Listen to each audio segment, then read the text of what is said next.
Hai, good day guys, kembali lagi di Kentang Tech Channel dan ini adalah salah satu seri laptop gaming kenceng yang banyak disukai orang sejak tahun 2022. Ya, ini adalah Asus ROG Zephyrus G14. Laptop ini sekarang hadir dengan bentuk yang lebih kompak, lebih tipis, tapi katanya sih lebih kenceng. Kebetulan AMD kirimin laptop ini ke studio kita, jadi kita berkesempatan ngerasain gimana rasanya pakai laptop kenceng seperti ini. Walaupun sebenarnya kita tuh lebih seringnya pakai PC ya, tapi nggak ada salahnya kalau sesekali kita pakai laptop untuk daily driver di studio Kentang Tech. So, seperti apakah experience kita pakai laptop ini? Yuk tontonin videonya sama-sama.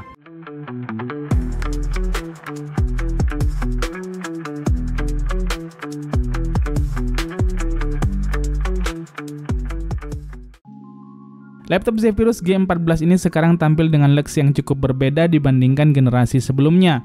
Dia kini punya form factor yang lebih tipis dan ramping, yang mana bobotnya cuma sekitar 1,5 kilo aja. Tampilannya pun terlihat futuristik dengan adanya accent slash lighting di body covernya.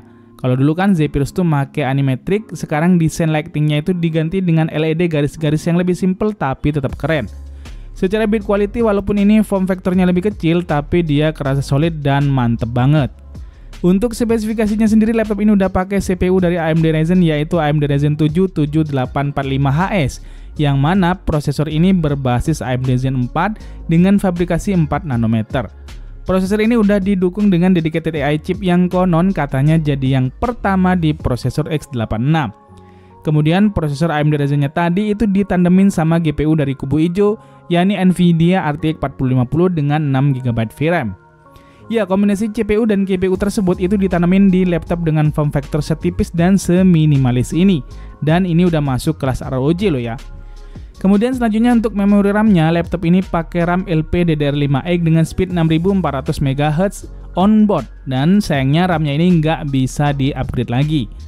Biar begitu dengan speed hingga 6400 MHz, bikin aktivitas multitasking, pindah-pindah tab atau kerja dengan multi browser itu akan tetap kerasa nyaman dengan experience yang maksimal.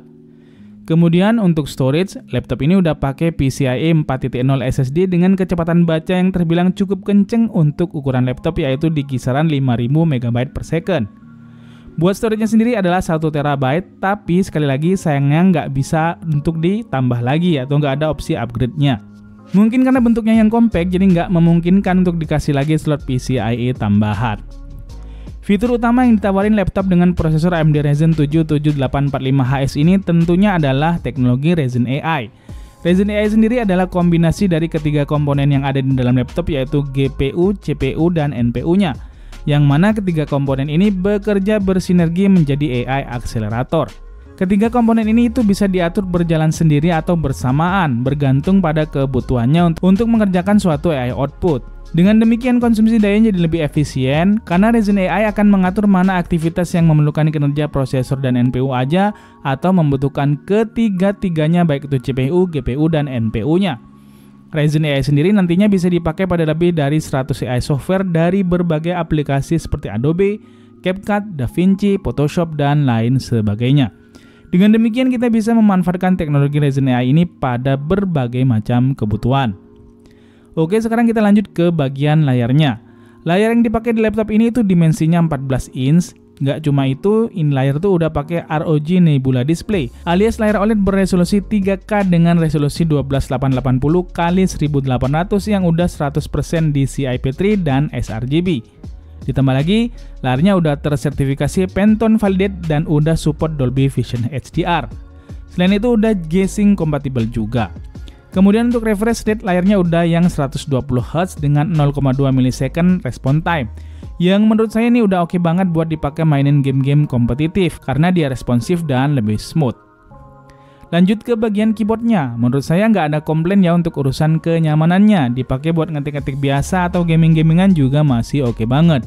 Kemudian untuk touchpadnya ini ukurannya cukup lebar buat laptop dengan ukuran 14 inch. Keyboardnya juga punya backlight yang mana ini cuma punya satu warna aja, nggak ada sama sekali opsi RGB-RGB-an. Lantas untuk I/O port laptop ini nggak pakai Thunderbolt 4 karena ini AMD. Tapi sebagai gantinya laptop ini udah dikasih USB 4 Type-C yang udah support DP 1.4 serta power delivery. Selain itu ada pula HDMI 2.1 FRL, 2 USB Type-A 3.2 Gen 2, kemudian ada sebuah konektor charger baru yang namanya Slim Power Jack, yang mana ini diklaim punya potensi daya lebih besar daripada charger biasa. Kemudian di sebelah kiri ada port micro SD card reader UHS-2, sebuah USB Type-A 3.2 Gen 2, dan sebuah port HDMI. Hitungannya udah lengkap banget untuk sebuah laptop gaming compact seperti ini. Untuk urusan konektivitas juga udah yang jos. Laptop ini udah dilengkapi sama Wi-Fi 6E dan Bluetooth 5.3. Kemudian untuk audionya, menurut saya laptop ini udah punya kualitas suara yang cukup baik untuk sebuah laptop gaming. Dia soundsetnya udah luas dan cukup jelas. Bassnya dalam dan pembagian frekuensinya itu udah rapi banget. Posisi speaker yang menghadap ke atas bikin suara tetap terdengar dengan maksimal. Oke, sekarang kita ke pengujiannya. Untuk pengujiannya kita pakai Cinebench R23 yang kita loop 5 kali. Untuk skor multicore-nya dari 5 kali pengujian terlihat skor tertinggi ada di 17.195 PTS untuk multicore-nya. Sedangkan untuk single core-nya skor tertinggi yang didapat adalah 1789 PTS. Sedangkan untuk suhunya sendiri maksimal itu di 95 derajat Celcius dengan average di 88,5 derajat Celcius. Walaupun terhitung panas dalam beberapa kondisi, tapi nggak mempengaruhi konsistensi performa yang dihasilkan. Kemudian untuk pengujian gamesnya ini kita tes di resolusi native bawaan dari laptopnya. Pada game Cyberpunk 2077 dengan setting high ini dapat average di 58 average FPS dan minimum di 49 FPS. Sedangkan kalau settingannya itu diturunin ke medium, dia bisa dapat average di 66 average FPS dengan minimum di 59 FPS. Kemudian game kompetitif macam Valorant kita mainin di preset low supaya dapat FPS yang tinggi. Hasilnya FPS yang didapat adalah di 220 average FPS dengan minimum di 213 FPS. Sedangkan saat kita naikin settingannya di high, dia dapat average di 167 FPS dengan minimum di 153 FPS. Oh iya, hampir kelupaan, laptop ini juga punya baterai yang termasuk gede dengan kapasitas 73 Wh dan mampu bertahan hingga hampir 4 jaman dengan skenario penggunaan standar Office, internetan dengan Wi-Fi on dan sejenisnya. Jadi kesimpulannya, Asus ROG Zephyrus G14 2024 ini adalah laptop gaming kekinian dengan desain compact yang sangat worth it. Performanya terbilang jos dalam penggunaan gaming bahkan di resolusi natif sekalipun. Selain itu, performa prosesor AMD Ryzen 7 7845HS dengan teknologi Ryzen AI juga sangat kepake banget dalam beragam skenario aktivitas produktif. Desain yang compact serta visual yang disajikan juga sangat memanjakan mata dan termasuk yang terbaik di kelas laptop gaming. Kekurangannya adalah absennya opsi upgrade di storage dan RAM. Tapi biar begitu, secara bawaan laptop ini udah punya RAM yang kenceng dan storage berkapasitas gede untuk menunjang beragam kebutuhan penggunaannya. Terakhir, kita lihat harganya. Pas video ini dibuat, laptop ini harganya masih cukup stabil di kisaran 28 hingga 29 jutaan. Mending rakit PC nggak nih? Oke, gimana pendapat kalian tentang laptop Asus ROG Zephyrus G14 ini? Tulis semua di kolom komentar. Sekian untuk video kita kali ini, semoga ada manfaat dan kalian suka. Terima kasih udah nontonin video ini sampai habis. See you in the next video, adios dan jangan lupa semangat setiap hari.